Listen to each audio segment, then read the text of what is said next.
In late 2023, I saw Ant-Man and the Wasp: Quantumania for the first time in the cinema with a friend of mine. After seeing it, we both had very different reactions. My friend's reaction was pretty negative, and that ended up being most of the conversation because I genuinely had very little to say about the movie other than it was good, but I couldn't for the life of me explain why I thought this. Cut to a few months later, and I'm now making a video about it, so you might be thinking that I finally figured out what it was I actually liked about this movie. No, not really. Quite honestly, I'm really not sure what I saw in this movie before because it's actually quite bad. And that's disappointing because there are elements that I think could have worked if they were handled better. And to get an idea of what I mean by that, let's go over the premise. The movie takes place 2 years after Endgame, and Scott Lang has finally managed to move on from his criminal past and divorce. He's reunited with his now teenage daughter Cassie and built a new family with Hope Van Dyne and her parents Janet Van Dyne and Hank Pym. Hope and Hank, along with Cassie, have continued studying the quantum realm after making some breakthroughs with it in the previous film. You're sending a signal down to the quantum realm. And during an experiment to actually interact with the world below, a mysterious force shrinks all of them down into it. There, they're confronted by Kang the Conqueror, a time traveler who was banished to the quantum realm years ago and has since come to rule over it with an iron fist. No, not that one. Now Scott, Cassie, and the Pym and Van Dyne family find themselves in a war for the fate of the quantum realm, while also trying to stop Kang from escaping and conquering the rest of the multiverse. This isn't necessarily a bad premise. In fact, I think there's actually a lot of really good ideas in there. But in execution, I don't think the movie properly takes advantage of any of it. For example, at the beginning of the story, Scott hasn't operated as Ant-Man for a couple years. But right now, the only job I want is being a dad. Which makes sense. While he was willing to be a superhero when the situation called for it, he never really acted as one full time. He was basically just a normal guy who just happened to get caught up in problems related to Hank's shrinking tech a couple of times. With the exception of Endgame, he never actively went looking for action. He was almost always just recruited by either Hank, Hope, or in one case, Captain America. So if you come with us, you're a wanted man. Yeah, well, what else is new? And that, at least theoretically, plays into his relationship with Cassie. In the first two movies, Cassie idolized her dad and saw him as a hero. You can do it. You can do anything. And now that she's all grown up, she's trying to follow in her father's footsteps by trying to help people in need, sometimes outside the law like he used to. You shrank a cop car? They were clearing out a homeless camp in the middle of the night. And this creates some strain in Scott and Cassie's relationship, where he's concerned about her potentially becoming a criminal like he did, and she's disappointed that her dad isn't saving the world anymore, the main thing that she admired about him and the thing that made her who she is. You want to help. I get it. I do, Cassie. I really do. But I don't want you wasting your life. At least I'm still trying to do something with mine. This could be a really good source of drama throughout the movie, especially considering Scott and Cassie got along so well in the previous films, and seeing them fighting with each other could potentially be really sad to watch. But in practice, it doesn't go anywhere and pretty much gets forgotten about very early on. The last time this ever becomes an issue between them happens 34 minutes into the movie, and it goes like this. But this is not our fight. Just because it's not happening to you doesn't mean it's not happening. We'll talk about it later. And then they proceed to never talk about it later. The movie tries to act like Scott goes through an arc over the course of the film. I used to wonder if this chapter in my life was over. But as Cassie reminded me, there's always someone you can help. But at no point does Scott act in a way that suggests he's learning anything, at least not in any way that helps him solve a problem or progress the plot. If the setup doesn't have a payoff, then what good is it? And the rest of the characters don't fare much better. For most of the movie, Hope, Hank, and Janet are separated from Scott and Cassie. I can see the logic behind that. We've had 2 movies of Hope and Hank interacting with Scott, so it makes sense to want to shake things up. Scott, just go! And after the previous film spent so much time exploring their grief after losing Janet and the build up to them being reunited, the 3 of them teaming up is a really good idea for a new group dynamic. Especially if they're navigating the quantum realm, a location that Hope and Hank know almost nothing about but Janet is intimately familiar with. But the problem is that Hope and Hank have barely any relevance to the overall story. Oh, sure, they get involved in action scenes and such, but they don't have any kind of character arcs or further the arcs of anyone else. They're just kind of along for the ride, with Janet being the only character that actively pushes their part of the plot. I'll handle this. The script doesn't even do much with the premise of Hope and Hank seeing a different side of Janet from discovering what her life in the quantum realm was like. They learn that Janet fought in the war against Kang, but that doesn't go much further than...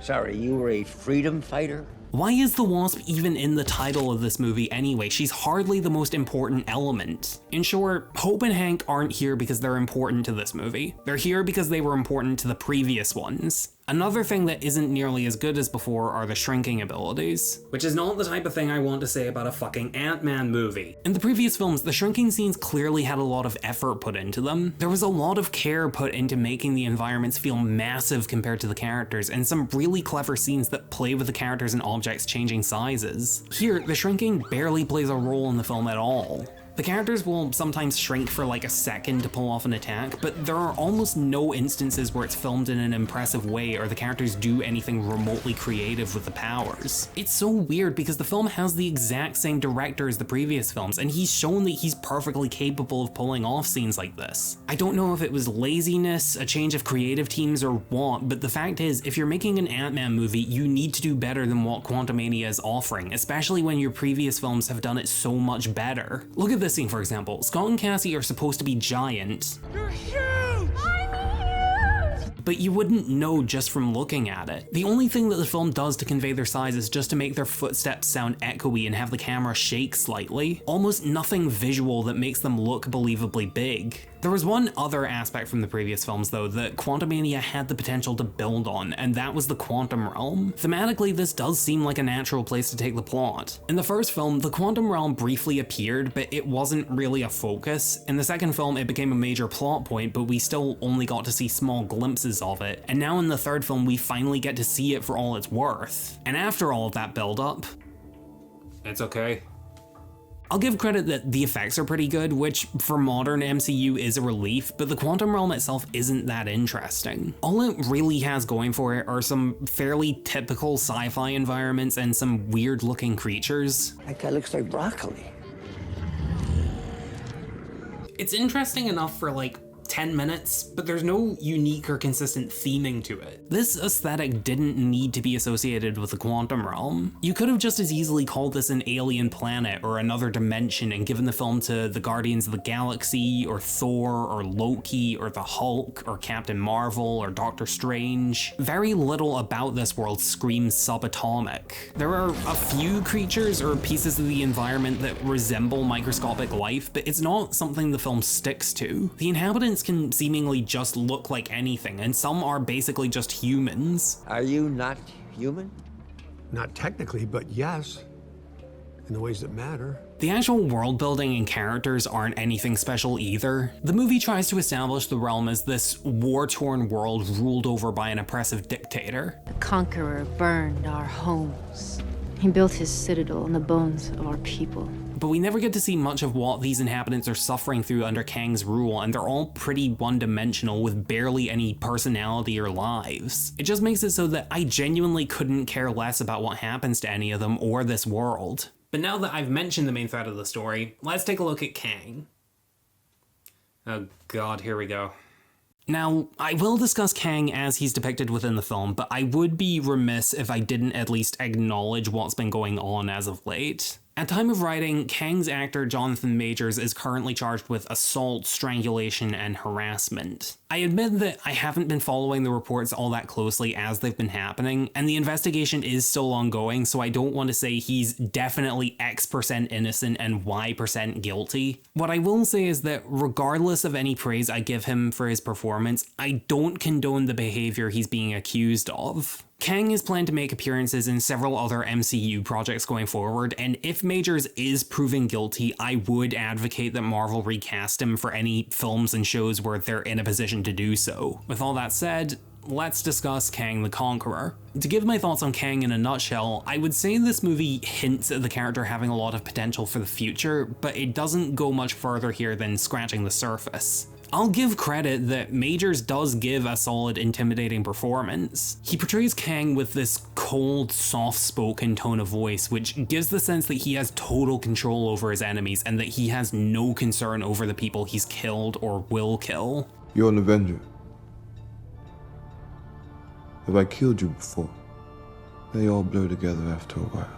The movie also establishes a backstory where he was banished to the quantum realm after attempting to conquer the multiverse. What is this place? There, he developed a friendship with Janet until she discovered the amount of bloodshed he's caused, resulting in her doing everything she could to strand him in the quantum realm permanently. Conceptually, it's a decent backstory. It could establish that he's a dangerous force to be reckoned with and that he has an intimate history with one of the main characters to make the stakes feel all the more personal. Entire worlds, entire timelines, gone. Like they never even existed. Unfortunately, much like the rest of the movie, just because there are some interesting ideas, that doesn't mean they're fleshed out in any kind of satisfying way. The past relationship between Kang and Janet is really just kind of glanced over, making the subsequent falling out and confrontation not carry any emotional weight. And the conquering he's done throughout the multiverse is weirdly given even less attention. We never see in any meaningful detail the atrocities he's committed, like what we saw from a character like Thanos, for example. They just kind of vaguely allude to what he's done, and we're just supposed to accept it without any knowledge of why we should believe it or care. Do you know how many rebellions I have put down? How many worlds I've conquered? How many Avengers I've killed? No, I don't. As a result, not only does he feel really underdeveloped, but it also makes the stakes feel incredibly vague. Why should I care whether he escapes from the quantum realm if the movie doesn't demonstrate what's going to happen when he does? Like I said, I'm interested in seeing more of him in future projects so the MCU can hopefully make the most out of what seems like a pretty cool villain. I just don't think that what this movie gives us does the concept justice. I'll give Kang credit that he's the best villain the Ant-Man movies have had, but it's not like he has much competition. Supposedly. Aside from Kang, we also get a side villain in the form of MODOK, a cybernetically enhanced version of Darren Cross, the villain from the first movie. Surprised to see me? Yeah? To be honest, he's just kind of there for most of the movie as a right-hand man to Kang. Really, you could have removed him and not a lot would have changed, which I'm beginning to realize is becoming a running theme here. He stole something from me. Do not speak when I am in the room. He's also gone through a pretty weird shift in characterization from the last time we saw him. They sort of try to give him a redemption arc where he works alongside Kang because he doesn't see any other life for himself, until he ultimately turns against him to save Ant-Man. But this only becomes relevant for like 2 minutes near the end of the movie. MODOK says he can't be anything but a villain, Cassie basically just says, hey, cut it out. And that's as much convincing as he needed, apparently. I'm such a dick. It's never too late to stop being a dick. I am not a dick! And personality-wise, he completely changes at that point. Cross wasn't very three-dimensional in the first movie, but he did have this kind of smug confidence over the people who were against him. And throughout this movie, his personality is fairly consistent with that until they randomly throw in this redemption arc and he just turns into this, like, friendly but socially awkward weirdo out of nowhere. You always were a brother to me. I was?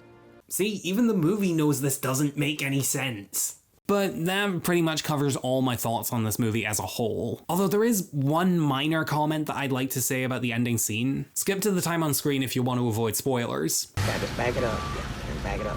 Okay? All you gotta do is just, we just back it up, okay? That's it. Back it up. That's right. Back it up. Yep, just back it up. No, just back it up. So the film ends on a seemingly chipper note. The characters have defeated Kang and escaped from the quantum realm to get back to their lives. And throughout the scene, Scott has an inner monologue about how everything worked out okay. It's been a pretty wild ride. One day you're fired from Baskin-Robbins. The next, you're beating a time-traveling space king. But then the more he thinks about it, he realizes that everything might not be as fine as it seems. We did beat him, right? He also said something bad was coming. And that everyone would die if he didn't get out. Wait, so did I just kill everyone? But after a moment of panic, he realizes that there's nothing he can do about it, and so just tries to convince himself that everything is all right. The film ends with him in a restaurant for Cassie's birthday dinner, where he continues to tell himself that nothing's wrong. You're fine. Everything's probably fine.